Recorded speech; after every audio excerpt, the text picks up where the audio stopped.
the stick? Well, I'm excited about this week. It's the first time in the whole non-conference season that we'll be able to have two home games. I think we're the last team in the Valley to do that. So it's great for our guys to be able to be home for a full week. And obviously all of our attention right now is on Hampton, and they're playing very well right now. They have, Stanley, who's averaging 29 points a game the last couple games and was the player of the week. So they present a lot of challenges for us. And the biggest thing for us, like I've continued to say, is to continue to get better in practice. I thought after the Missouri game we had a really good practice yesterday, and I'm looking forward to practice today. And there were some positives out of Missouri, but I thought it was a great test for us, a great measuring stick where we need to go as a team. And we're looking forward to this week, like I said. So I think as we continue to get healthy with Carrington to get more minutes, Siku to get more minutes, and hopefully Aaron Cook will be back with us soon, and we'll have a full team for the first time all season moving into Valley play, hopefully. Where do you feel like the guys are developing? Even though you've played some tough opponents and played some tough games. Where are they improve or developing as? Where do you see them developing? I think we're getting better defensively. As a team, I think guys are starting to get into the right spots more and more. Obviously, like I said, that first half against Missouri, you give up 11 offensive rebounds, and there was a stretch there for 2 minutes where Mark Smith hit 4 threes, and 2 of those were in transition. So I don't think it was the half-court defense. So I think our half-court defense is improving in that aspect. And then, I think offensively we got to be able to execute better, and that's something we're continuing to work on every day with our guys. You were able to get Benson the ball in some good positions. He wasn't able to do a lot with it. What did you challenge him to do a little bit better? Yeah, I think the last couple games he struggled a little bit, and I think he's in the gym every single day. He's motivated. He'll be able to produce for us, and just probably being able to get him some points in transition. I thought. Against St. Louis and a couple games before that, he was able to get some easy baskets running the floor, and challenging him to win the first 3 steps in transition, and really kind of get some baskets that way, get some offensive rebounds, some putbacks that way, where everything doesn't have to be in the half court for him.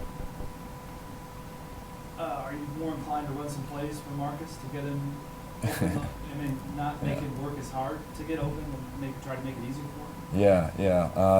We run a lot of plays for Marcus, so we'll continue to do that. And he scores a lot by himself, moving without the ball, finding different cuts, different angles where he can get the ball as well. But obviously he's been one of our leading scorers all year, and he's going to have games like that. My challenge to Marcus is to impact the game in other ways when he's not scoring the ball. To rebound the ball, to guard, to get assists. Because he can do so many things, and that's what makes him a special player. He's going to have bad shooting games throughout his career, not just as a freshman, as a sophomore, junior, senior, and he's still got to be a leader for us in different ways. Missouri kind of made you guys a jump shooting team, but the thing that impressed me was how many times you got to the foul line. It was a huge discrepancy of how many times you did versus Ben. As the competition gets ready for the week play, did that open your eyes? Do you see something more get drives to the basket? Because if you can go 26 times to the line and make 23 to 26, that could be a difference maker. Yeah, I thought in the second half, I challenged the guys at halftime to attack their pressure with pressure, and not to be passive against it, and not to play east-west, that we have to go downhill against them. And we were able to get into the bonus, I think, with 11 or 12 minutes into the second half. So, if teams are trying to take us out of stuff or deny catches, we got to play downhill, and we got to be able to get paint touches and be aggressive. With the guys that you have, AC comes back, do you see yourself maybe from what you saw this weekend, attacking more, being a lot more aggressive, going more downhill? Well, AC is definitely going to help us because he's another ball handler, and he's another guy that can attack pressure, and he can get to the paint. I think Lance and Eric have had to do a lot of that lately, and with AC, obviously just a senior guard, experienced guard, he's obviously very quick, so he's going to bring a big boost to us for sure. I thought Francois impressed me as giving, I don't know about his stats, giving a lot of intensity on defense. Yeah. And he looked like he was playing hard every time he was in there. Yeah, I think he's played really well the last 2 weeks. Offensively, he's getting more and more confident, not just in terms of shooting the ball, but making plays. And then defensively has always been my challenge to him because he's got a good body, he's got a good wingspan, good feet. He's a tough kid, so he can help us, guard the ball individually one-on-one, but also, continuing to improve and help us with rebounding is huge for us. How do you see Carrington develop, Brian? I think just getting more comfortable. I think it looked like he belonged against Missouri. That's what I told him. And when you miss that much, you almost missed 2 years of.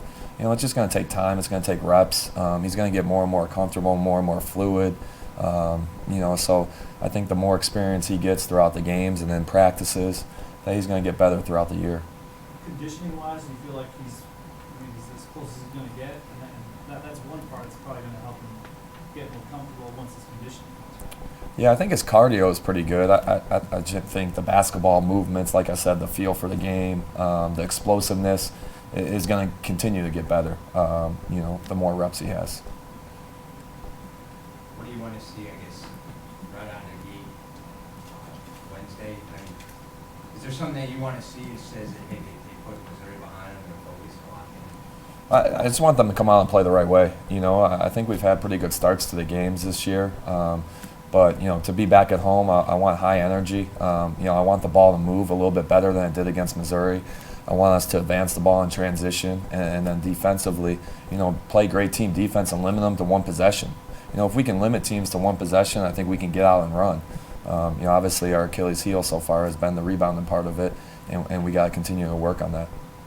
They've got two guys that average over 20 points a game. Are they the focus going into tomorrow? Yeah, for sure. Obviously, not sure about Morrow if he's going to play or not.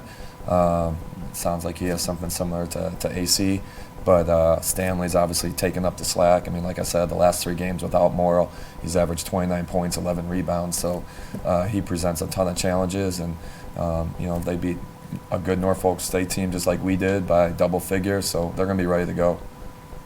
How do you keep Stanley off the line? What does he do to draw fouls all the time? He's got a great first step. He catches 15 to 17 feet, and he's got a great first step. And they play him at the 4 and the 5, so it presents mismatch problems. And then he's got a relentless motor. As soon as he shoots it, he's going back up, for his own shot if he misses. And he runs hard in transition. In this stretch, I think he's shooting 10 or 11 free throws a game as well. So, we got to be disciplined, and, it's going to be a team effort. Like I said, it's not going to be Barrett's job or Siku or Gooch or Marcus's job to guard him. Everyone's got to know where he is.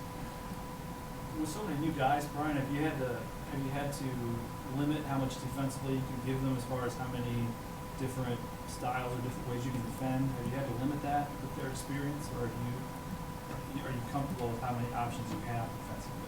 Yeah, that's a good question. I think it's a combination. Some games we do a little bit more, and some games we want to keep it simple where the guys are reacting more instead of thinking. I want them to play off their reactions, and I think we have our core defensive philosophies and fundamentals that we work on every single day, and that's what we're going to stick to. We're not going to change that, but obviously you're going to game plan differently for different teams in terms of what gives you the best advantage or what gives you the best shot to win. What would you say Hampton's chief defensively philosophy is? Hampton, their defensive Yeah. philosophy?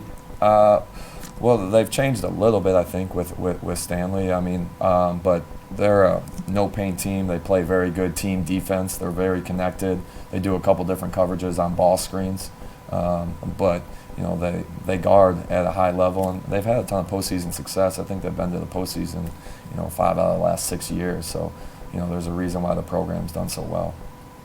What's the biggest difference you've seen without Merrill in there? They just kind of gone through Stanley more? Yeah, I think giving the ball to Stanley, letting him operate a little bit more, and I think everyone else on the team is touching the ball more, and all their numbers are going up. So I think the ball moves a little bit better now. Obviously, when you have a guy like Morrow, whose average is 25 points a game, he's going to get a lot of shots. So now everyone else is probably feeling even more confident because they're getting more shots during the game. Everybody's good for tomorrow night? Yeah. Except for AC? Yeah, except for AC. Yep, everyone's good. Appreciate you, Coach. Thanks, guys.